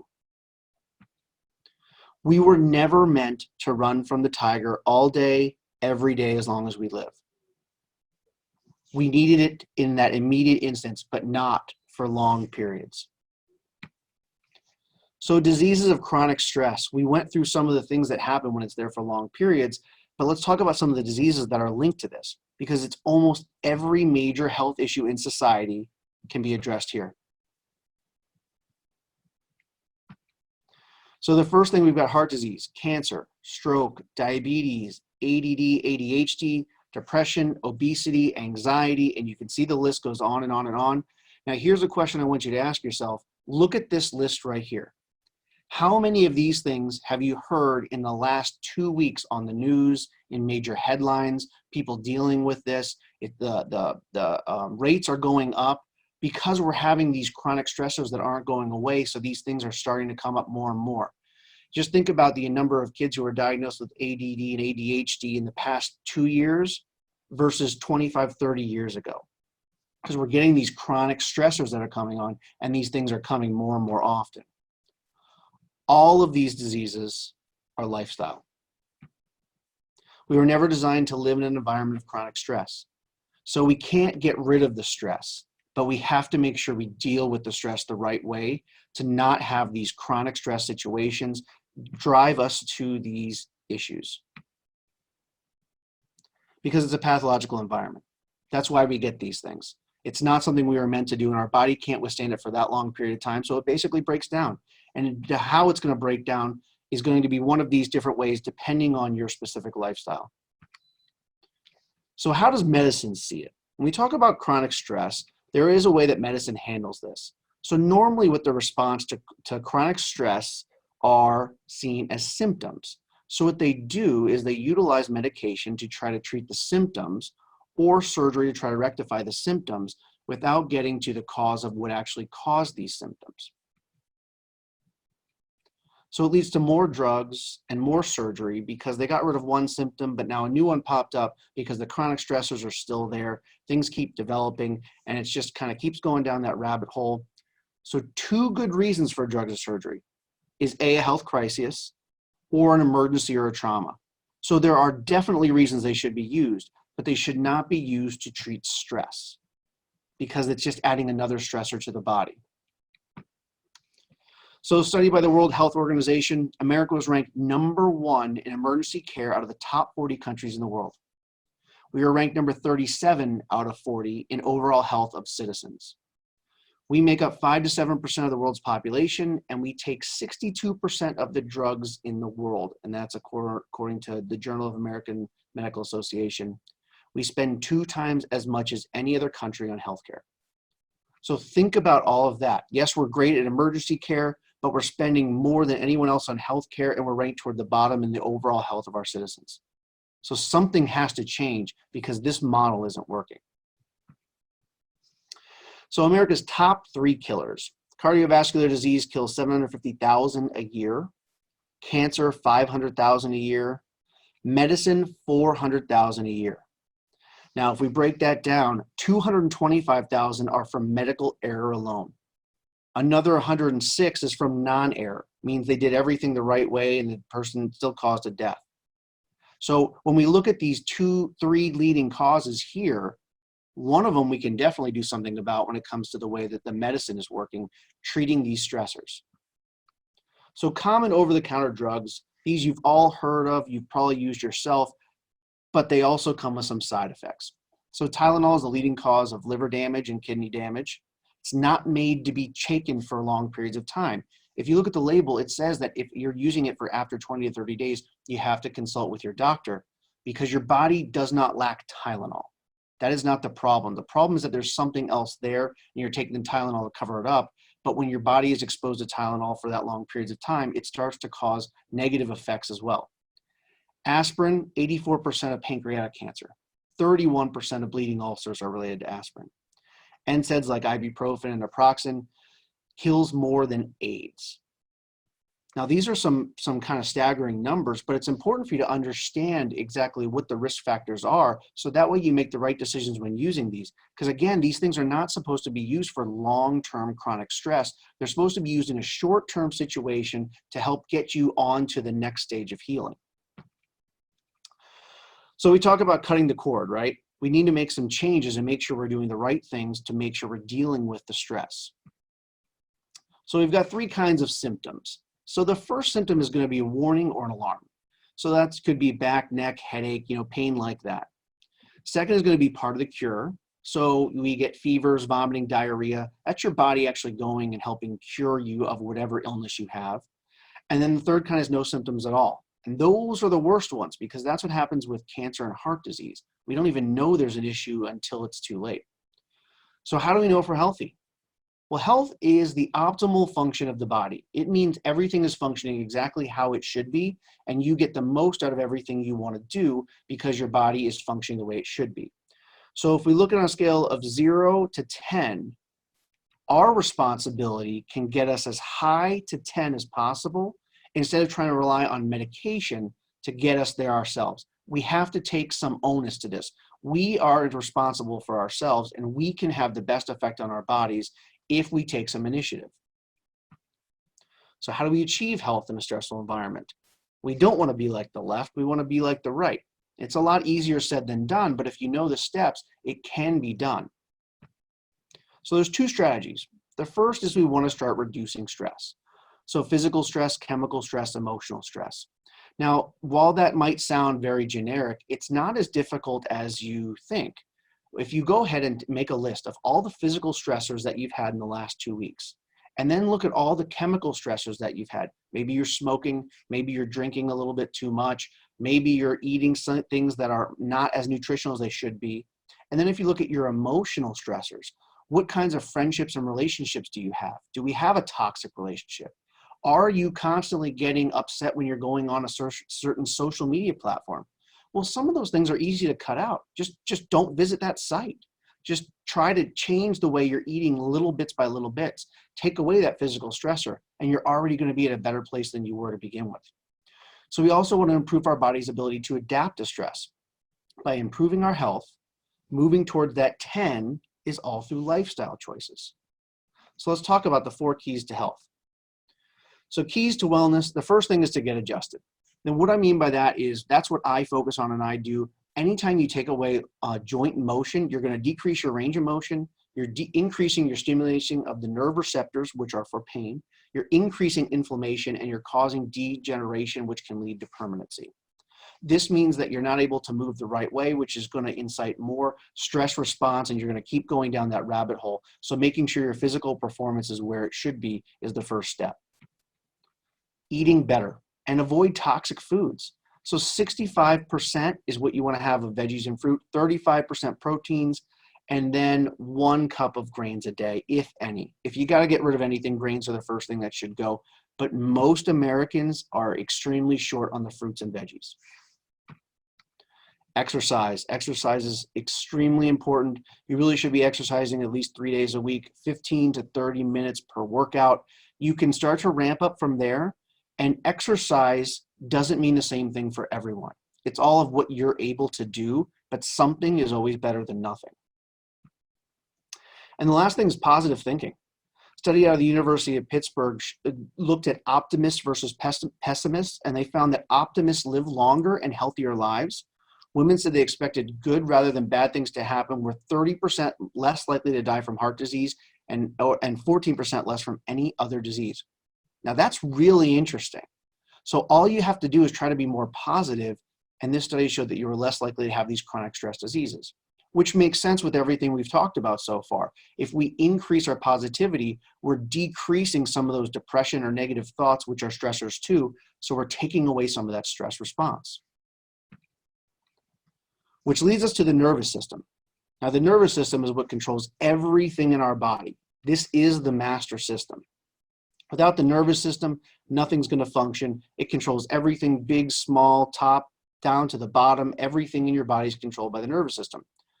So what happens when we have increased nociception? Now, nociception is the nerve stimuli for pain. So what happens when we have increased nociception in our body? What happens when we have increased inflammation in our body? So here we have a group of the different nerve endings in our body and the different organs that they go to. When we have increased or aberrant nociception or abnormal stimuli, what that means is that your body is now having to deal with a stress response. It's going to have more inflammation in that area, which is going to lower our immune response and immune function as well, which means we're not able to deal with other stressors the same way. Now, what your body does is your body is very, very smart. It tries to get away with and do what it can to compensate for these things. So it might mean that if we have an issue, let's say in your lower back to where we're having some pain and we're not moving the right way, your body's going to try to move differently and use different muscle groups to try to compensate and take pressure off that area. The problem is now when that happens for a long period of time, we're creating a chronic stress. We've changed our biomechanics. We've changed our muscle memory, but we've also, because this nerve ending, this nociceptive nerve ending is firing all the time, we've lowered the threshold for it to be triggered. So what that means is normally, let's say if it takes 5 kilojoules of energy to stimulate a nerve that's going to send pain in your low back. If you're doing it all the time, every day, your body says, well, I know we're going to fire this nerve. Let's lower the threshold down to 20 kilojoules of energy to save us some energy throughout the day. Now that neural pathway is more likely to be fired, which means in the future you are more likely to have back pain than you were previous because the issue was there for such a long time. So that's why it's so important to not leave things there, because we start having negative effects and we start getting that degeneration effect as well. So with that in mind, we talk about joint motion. Now it's one of the 3 normal ranges of motion. The other 2 are active and passive. So when we lose joint motion, we get altered biomechanics, and this causes an increase in physical stress to the area and can lead to degeneration and permanency. So basically what happens is when your joint in your body stops moving the way it should, we start relying on the rest of our body to try to overcompensate for that loss of motion. The problem is that because now that joint is not moving like it should, we increase the amount of force and pressure in that area. When you increase force and pressure abnormally in that area over a long period of time, when you do it over soft tissue like disc, we get degenerative disc disease because you are slowly killing that disc off. When we do it over bone, we cause things like osteoarthritis, because what your body is doing is it is increasing more bone to try to spread out the surface area to deal with this increased stress or weight that it's dealing with because you've lost motion of that joint. So eventually that osteoarthritis turns into a fusion of the vertebra. It's permanent. We've lost all that motion, and now the ones above and below start being affected because they're overworked, and it just starts going and traveling, and it goes from joint to joint to joint. So I wanted to show you kind of before and after. We had a 40-year-old female with neck pain, had radiating arm pain, asthma, low energy, rheumatoid arthritis, lots of different issues. So we did a side view alignment of the neck, and before and after she was treated. So before, you can see here that we've got a curve that's going the wrong way, especially if you look at numbers 3 and 4 here. We've got a break, which means we've even got some instability of the spinal ligaments in that area. So she's causing a lot of issues with the muscles to have to compensate for that. Once that was corrected, you can see now we've got a normal curve. We've taken away that abnormal stress. We don't have any issues anymore. Now the body can operate at this optimal movement pattern, and we've taken away the stressor at this part of the body. So Margaret, 4 years, strep throat, 50 rounds of antibiotics. It wasn't taking away any of it. Ear infections, and she was told that she needed to have tubes put in. So we got her in and we treated. Before, this is what her neck looked like. You could see it's bending a little bit toward the wrong way. And then after we were able to correct that curve, and then her symptoms started to get better. Her immune system was now able to function at a higher rate, so she was actually able to get rid of these different diseases that she was having. And her body did it itself, didn't need any more antibiotics. So Lisa, 17, she was having menstrual problems, irritable bowel issues, chronic low back pain, and scoliosis. This is what it looked like before. I mean, you can feel how this looks. I mean, you can just feel how that looks. And afterwards, after we were able to take care of that issue, we got this to straighten out a lot more. The stomach issues and the IBS started to go away, which was great. And the pain subsided as well. And at this point, she was able to have a closer to optimal life because we didn't have this whole issue of a stressor, chronic stressor on her body. So the chiropractic adjustment, that's what I focus on and that's what I do. And the goal with that adjustment is we want to restore the normal functionality and motion of each segment, because it's not just about getting the joint motion back, but it's also about retraining the biomechanics and muscle memory of that area. So that way it not only comes back, but it stays there too. This way we can stop the normal afferentation or nociception of the nerves. We can stop the pain that's going on in that area, and we can get the body to function the right way because now we've taken away these physical stressors in that area. It's so powerful, it can change your life forever. Once we take away those issues, we make sure they don't come back. We don't have this issue anymore. So that's what's so powerful about this, because as you saw from those other ones, there's just such wide-reaching areas that it can affect. And it all comes down to an issue where we're not moving the right way and causing all these abnormal stressors of the body. So with all that in mind, I didn't want to leave you guys hanging. I wanted to give you a gift. Now, what we do in our office is very specialized. We not only do chiropractic, but we do a combination of chiropractic, massage, some physical therapy and physiotherapy as well.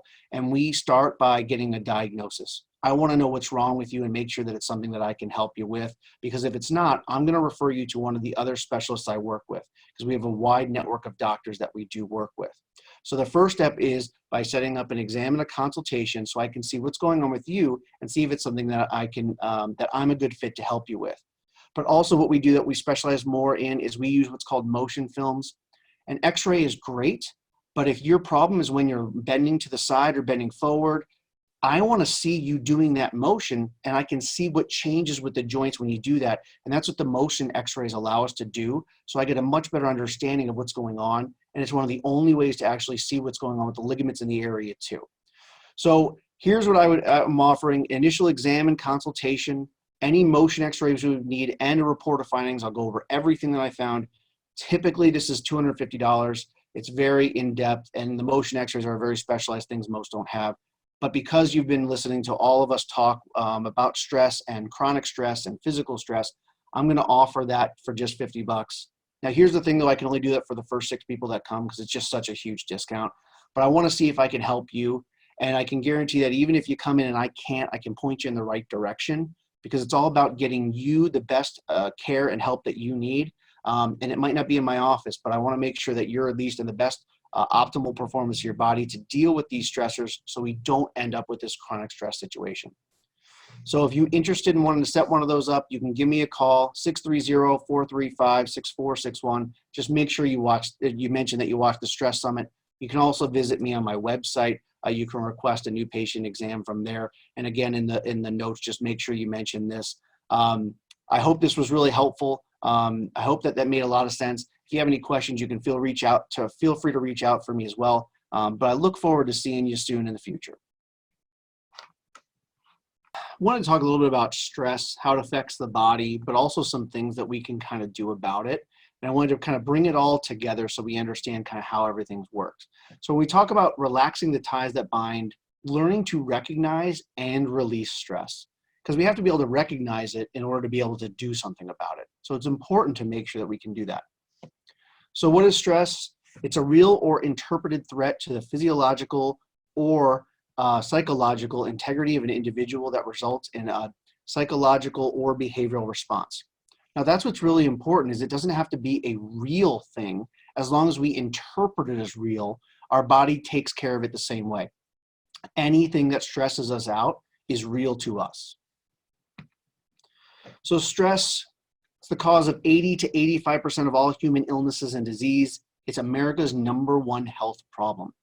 However, people don't really talk about it too much. There's other things catching the news, and we also don't talk about really what to do about this. So I think it's really important, because when we talk about how many people are affected with stress, it needs to be talked about more often. So stress is self-generated. It is why it's what we perceive in our mind and our body. So what that means is that no two people are going to have the same sort of stressors. Someone's going to respond to something differently than someone else. So how we perceive the stress is going to be distinctive to each person. So categories of stressors, we have external, it's going to be physical environment, social interactions, organizational, life events. Internal is going to be things like lifestyle choices, self-doubt, unrealistic expectations, and rigid thinking. So both of these affect us in the same way, they just have different starting points. So stress management techniques, first thing you do is you can change your lifestyle. We can add things in like yoga, meditation, or cut out some of the things that are more stressful. We can change the way we're thinking about it. So we can take a situation that typically would be stressful to us, analyze it a little bit more, and realize that maybe it isn't as stressful. Or we can change our behavior, especially if we see there's a certain behavior that's causing stress. If we always go and do X, Y, Z, and we're never happy about it and we're more stressful after it, maybe we should think about changing that behavior, because we're getting the same response. So these 3 techniques can really be helpful, but it takes a lot of kind of looking inside yourself and seeing which one is going to work best for you. So what happens when we're stressed? Well, there's good and there's bad. The good is that we get an increase in energy, we heighten our memory function, we get a burst of increased immunity, and a low sensitivity to pain. However, the bad is that we get impaired cognitive performance, we suppress the thyroid function, blood sugar imbalance, we're going to have an increase there. We're going to decrease the bone density, we're going to have higher blood pressure, lowered immunity, and increased abdominal fat. So you're really kind of weighing one for the other and deciding which one you need. So stress is all about the fight or flight response. When we have a stress, our body starts going through this fight or flight response in order to survive that stressor. And it has different effects on different parts of our body. So when we talk about the lungs, our breathing is going to become more shallow and rapid. When we talk about the liver, we're going to have cortisol. It's going to convert to glycogen into the blood sugar. Cardiovascular, the heart rate and blood pressure are both going to increase. We want that blood pumping through our body so we can get through this stressor. Digestive function is going to shut down because the blood is not going to be diverted from the stomach. It's going to be diverted from the stomach to the brain and skeletal muscles, so that way, again, we can survive the stressor. And then when it comes to the eyes, our pupils are going to dilate to sharpen our field of vision. Now let's talk about the effects of stress. So on hair, we're going to excessive hair loss and baldness. Muscles, especially in the neck and shoulder, we're going to get pain. We're going to get musculoskeletal aches and lower back pain. With the digestive system, we're going to have diseases of the digestive tract, including gastritis, stomach ulcers, and irritable colon. On our skin, we're going to get outbreak of skin problems such as eczema and psoriasis. With the brain, we get insomnia, headaches, irritability, anxiety, and depression. When we talk about our mouth, we're going to get oral ulcers and excessive dryness. With the heart, we get cardiovascular disease and hypertension. The lungs exacerbate asthmatic conditions. And with our reproductive organs, we're going to get menstrual disorders, recurring vaginal infections in women, and impotence and premature ejaculation in men. So when we talk about all these things, let's first look at the gastrointestinal system and how stress affects that. So on the GI tract, it's going to have the biggest effect of any system in our body. We're going to get constipation or diarrhea. We're going to get ulcers, acid reflux and heartburn, colitis, irritable bowel syndrome, and Crohn's disease. So when you think about all this, I mean, this is a lot of different things that can go on, all formed by stress. And it makes sense if you think about it. If you talk about anyone or talk to anyone who's had an ulcer, they say that when they're stressed out, their ulcer bothers them more, because this is the way that your GI system is responding to this constant stressor. And it's also, remember, we're not having as much GI function, so we're going to get things like constipation and diarrhea because we don't have as much GI function when we're under this stressor. So all these things happen when you get that stress function going through your body. We also get an impaired immune system. Stress causes changes in our immune system that's going to weaken its function and negatively affect our health. Because your body, again, when the stress is going on, your body's not worried about fighting off a sickness or a disease. It's worried about the quick survival of whatever that stressor is and getting you out of it. It's not doing long-term planning, it's doing short-term planning. So your immune system isn't needed. So stress has a very negative effect on our overall immune function. So when we talk about stress and diseases of civilization, we've got quite a bit that go on. So first is it's going to affect our heart. We're going to get things like heart disease, right? But we're also going to have things with mental cognitive function to where we're getting more forgetfulness, we're getting more headaches, we're not sleeping as well. We also start to get things like weight gain. We also start to get issues with breathing, and we get an increase in not only blood pressure, but also we start to get a buildup of plaque and things in our arteries too. So stress and chronic pain. So this link has been well established, and there is that definite connection between the mind and the body. The longer we have stress, it's been shown to lead to chronic pain. This is because we have these stress functions that are going on for long periods of time. And if you look at anyone who has chronic pain, you can link them back to also having multiple chronic stressors as well. So it's one thing just kind of leads to the next, and then it all snowballs. They have a stressor, they start having pain, the pain causes more mental stress, that mental stress then causes them to have more pain. It just kind of keeps snowballing from there. So we also have chemical stresses. So chemical stresses can be things like foods, like refined sugar, processed flour, salt, caffeine, various synthetic chemicals. These are things that are not supposed to be in your body in very large amounts. And when they are, it triggers the stress response just like a physical stressor, just like you falling down the stairs. So again, we start looking at these different things, and each one starts building and building and building and building. How many of these foods that are listed do you currently eat or eat too much of?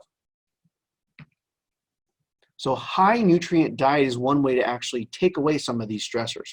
So it's going to include things like fruits and vegetables, beans and legumes, nuts and seeds, lean proteins, whole grains. But we got to make sure that even if we're doing all that, we have to limit the bad stuff. So we limit the refined and processed foods, sugar, the white flour, preserved and fried foods, and the stimulants. Those things are going to cause that stress response. So we want to limit those, but include more of the ones that are going to help us be in a less stressed situation.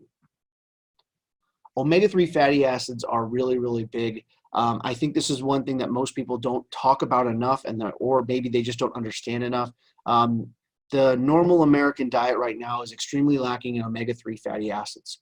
We are supposed to have double the amount of omega-3s that we have omega-6s in our bodies. However, today with the way food is processed, we actually have double the amount of omega-6 in our body as opposed to omega-3. This is very problematic because the omega-6 fatty acids are broken down and go into the pro-inflammatory cascade, which means now your body has more of the ingredients to make you inflamed and less of the ingredients to fight off inflammation. So now you're more likely to get inflammation and have inflammation spread throughout your body because you are lacking the omega-3 fatty acids. So increasing omega-3 fatty acids is something that almost everyone's going to have to do because we're not getting it through normal food. So you can take it through supplements, or you can adjust what you're eating to include some of the foods listed that are going to have a higher omega-3 fatty acid content, like some of the sunflower seeds, and some of the walnuts, but also some of the tuna and the salmon. Those are going to be much better at getting the omega-3s into our systems than other kinds of foods. Antioxidant-rich foods, you can see some listed here. One kind of rule of thumb is the ones with bright, rich colors are more likely to have antioxidants in them. So when you're looking at foods, those ones, as you see here, carrots, and we got the pomegranates, and we got the blueberries, and we got the peppers and the broccoli, they're very bright colored. So they're going to be more of the antioxidant-rich foods. Now, these are important because Antioxidants are the ones that help get rid of inflammation and some of those pro-inflammatory things I talked about next time or last slide in our body, but it also helps get rid of excessive oxidation. And if you haven't heard of excessive oxidation, they've shown that when we have oxidation or excessive oxidation in our body, and it can be from a stressor, it can cause things, especially links to a lot of mental disease and disorders and heart disease and disorders too. So these antioxidant-rich foods can really help kind of combat that. So dietary tips to reduce stress: foods that are unprocessed, definitely going to be better than those that are processed. Eating breakfast, something a lot of people skip. They try to get their coffee instead. Eating breakfast is very important because not only are you getting more nutrients into your body, but you're also helping set your metabolism and helping that digestive function throughout the day. When you get a craving, you can reach for water instead. Everyone can use more water in their diet. Most people are not getting enough. You should be drinking about half your body weight in ounces a day. But water also has the effect of making you feel more full, so you're less likely to eat more of the bad foods. You want to chew your food well and eat slowly. Now what this does is it allows you to get to that satiated feeling quicker, because if you eat your food too fast, you don't give your body enough time to actually process how much is in your stomach, so you're not going to feel full until you feel stuffed. Eat in a peaceful place. Again, if we limit the amount of stressors, our body's going to be in a better state, and now we're going to get that food processed in our body at a much better and higher rate. And then eat until you're 80% full. Don't go for 100%, go for 80%. That way we won't get the uncomfortable feeling, but also it's going to help your body maintain its normal function as well. And staying hydrated. I already talked about this a little bit, but the problems is when you're not hydrated, it causes things like headaches, fatigue, loss of appetite, muscle cramps, dizziness, lack of mental focus, and irritability. I can't tell you how many patients come into my clinic, and one of the first things we find out is that they're not drinking enough water. And some of the symptoms that they're having are not even symptoms of their problem. It's just because they didn't have enough water. And water is something that everyone has access to. So drinking more water is a great place to start as well. So moderate physical restrictions to reactions to stress. So when we have these different things going on, it's important to do something about them. And regular exercise can really help our body deal with all the stress response that's going through and inside our body. What it's going to do is it's going to bring more oxygen and blood to your body and brain. This is going to sharpen your mental focus and concentration. And remember, that's something that's stress limited. It's going to improve your digestion. Exercises is going to help with your heart and your lungs. It's going to normalize your blood sugar, even helps even out mood swings, and it can calm emotional tension as well because it reduces anxiety. So if you look at these were all some of the negative things that were caused by stress. So regular exercise can help normalize this and reduce that the issue that we get as well. So cardiovascular exercise stimulates the body to produce endorphins, which helps to naturally relieve pain and create feelings of well-being and relaxation. Because when we're doing this again, remember, we're starting to turn off that stress response. And when we're getting those endorphins, those are going through our body, they're going to make us feel better. But we're also turning off some of those pro-inflammatory things that are going on. And we're increasing our immune function too by, again, decreasing some of these negative effects to stress that our body is made to have react. So relaxation response. So some of this, remember, a lot of stress is going to be physiological or emotional or mental. So if we find ways to actually calm our mind, it can have a huge effect as well. So it's things like looking at something, going out and looking at a place that's peaceful for you, being in a peaceful place. It's taking deep breaths and just letting everything out and not focusing on outside stimuli. Meditation, doing things like yoga, stretching, all of this has a relaxation response on our body and can help us deal with stress. So some other techniques with the relaxation, not only through massage and like I talked about meditation, but this is going to help lower blood pressure. It's going to combat fatigue. It's going to help promote sleep, reduce pain, and ease your muscle tension as well. So breathing patterns are very important too. So some of these signs here that you're not breathing the right way, which means your body's not getting enough oxygen, is going to be fatigue. You feel sluggish all the time, difficulty concentrating, you're forgetting things, you have that listlessness feeling, and you just kind of feel heavy. Have you ever heard someone say, I just feel heavy? Or you lose patience with others, you can't really deal with them the way you should, or you get lightheaded and dizziness. It's all signs that we're not getting enough oxygen into our blood. So we want to practice relaxed breathing. So practice this basic technique whenever you feel tense. You want to inhale with your mouth closed, your shoulders relaxed, as slowly and deeply as you can, and count to 6. As you do that, you're going to push your stomach out, allow the air to fill your diaphragm, hold it in your lungs as you slowly count to 4, and then exhale, release the air through your mouth as slowly as you can and count to 6. You want to repeat this inhale, exhale, and holding cycle for 3 to 5 times, and it just kind of helps get rid of that stress response that you're having. So another tip is to de-stress your workday. So organizing your desk is a huge thing that really has been shown to help lower stress levels. I know that when I go to work, if my desk is just all over the place, it automatically is just that precursor to that stress response. So organize it. Make sure everything is where you need it. That way, when you need that pen or the calculator or whatever it might be, you know exactly where it is, and you don't start, yelling at your coworker or whoever it might be, or your kid that they stole it. You know where it is. So let's organize your desk just to decrease not only the stress levels of finding things, but the potential stress that can cause too. Also want to practice ergonomics. Now this is important because proper ergonomics is going to decrease the physical stress that can be caused on our body from not being in the right position for long periods. So making sure we're at the 90 degrees with the legs and the arms, making sure our back is straight with proper lumbar support, making sure our keyboard is where it should be, making sure the center of our monitor is even with the center of our nose. All of those ergonomical tricks can really help with stress as well. And then take regular breaks to recharge. Go get a drink, go to the bathroom, walk around. That way, not only are we making sure that we don't get into bad postural habits because we're breaking it up, but it's also going to help increase blood flow to your body and help you breathing, which is going to increase the oxygen too. So taking regular breaks to recharge can really be helpful as well. Time management is key. Most people do not have proper time management, and that alone causes stress. So you want to be realistic when you're assessing what you can and cannot be achieved at a certain time. Don't set yourself up for failure. Learn to say no if your experience tells you that a task can't be achieved in the allotted time. Learn to let go and delegate tasks to others, and be organized.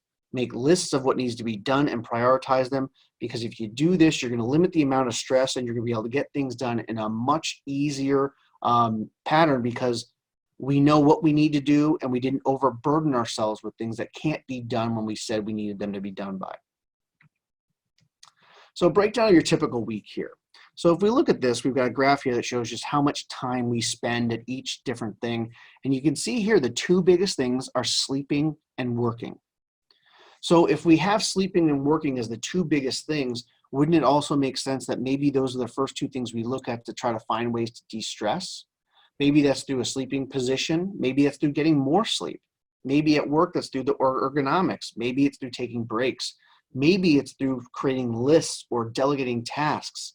But those two things right there are huge, because if we're getting stressed when we're doing those, I mean, that's almost 70% of our day we're making sure we're stressed at. And then when you start talking about things like eating, we talked about proper foods as well. You throw that in, I mean, we're up there. So making sure you look at the two largest pieces of the puzzle first. And you want to make time for yourself. Don't overburden yourself with taking care of other people or doing things that you don't want to do. You need me time. That's important for your body to kind of recharge and refresh and de-stress. Remember, we're all about de-stressing. And if you don't give yourself time, you're just going to keep accumulating more and more mental stress as well. You want to make rest a priority. Lack of sleep can cause difficulty processing blood sugar, a drop in testosterone levels, reduced immunity, impaired mental health performance. So we want to make sure you rest. Get the right amount of sleep. Don't cut yourself short. One thing that's really important to understand, you can never make up sleep. You cannot sleep more the next night to make up for what you lost tonight. It's lost. All you can do is try to sleep more to be in a better place, but whatever you lost, it is gone. So we also want to work on positive energy, right? So practice positive thinking, focus on your strengths, learn from the stress you're under, and then do something differently about it. View challenges as opportunities rather than obstacles. That's what I talked about changing the way you think, because now if we look at a challenge as, hey, this is a way for me to grow and do better with myself, instead of saying, oh crap, I gotta do this, and automatically going into that depressive mood. Changing things like this, just being more positive, is going to decrease our stress levels too. Reduce the intensity of reactions to stress. This is important. And remember, we can't get rid of stress. It's all about how we deal with it. So if we take this stressful stimulus and we make it not as powerful, we can't get rid of the stimulus itself, but if we make it not bother us as much, look at it more of a positive light, or find ways to limit the negative effects it has, then we're already getting ahead of the game, because we're not getting rid of it, we're dealing with it in a better way. So we have that kind of recognition that it's always going to be there, but let's handle it differently in the future. So you also want to build a resilient mental attitude. A pessimist sees things differently in every opportunity, where difficulty in every opportunity, where an optimist sees the opportunities. So that's kind of what I talked about before. Take something and look at the opportunities, not the difficulty. And again, we can decrease some of that mental stress. So that brings me to sink. Stuck in the past, instigate blame, nervously worried, and keeping a pessimistic outlook. These are things that will drown you. We can't dwell on things that have already happened, and we can't be quick to blame others. We have to kind of own it, but we also have to make sure we're doing something differently to get a better outcome. So if we have sink, we want to make sure we can do something about that. We want to make sure we're solution focused. Focus on what you can control. We also want to widen your perspective. Problem or inconvenience, it's not the end of the world. We can deal with this. We just have to figure out how. Incite confidence. Believe in yourself. Believe that you can do it, and make it empowering. So now we're not sinking, we're swimming. So helplessness can be learned. You push past your comfort zone and develop a motivational mindset to get past that helplessness. It's something that your body can be trained to develop, but that also means that we can be trained to get around it too. So think about that. You are not helpless. You can do different things to get by this block that you have, or this stressor. Just have to figure out how, and it's probably going to be doing something outside your comfort zone. So pursue inner satisfaction. Make sure that you make yourself happy, because making yourself happy is going to make you a better person, and making sure we're doing things to, again, reset our own body, but we're also pursuing the goals that we want instead of focusing on making other people happy instead. So, and that's where my specialty comes in as a chiropractor. I'm looking for making sure that the body is functioning optimally. That way we get proper function, because if we start adding these different stressors and don't take care of them, we can start leading to these other different diseases. So the goal is that we want you to function properly, but also make sure that we can take care of the stressors and deal with them in a better way. We want that state of equilibrium. We want to restore the body to its natural balance and healing. And with everyone, it's going to be a little bit different. It's all just has to be about finding what's going on specifically with you, and then we can actually make a plan and see what's going on. But a lot of it has to come from you. You have to be able to own up to the issues that are going on and be able to realize what the stressors are, and then start being able to deal with them. So I hope that helped. I hope you got some good tips out of that. You can always shoot me some questions, but we just want to try to give you some keys and some tips to dealing with different kinds of stress in your life.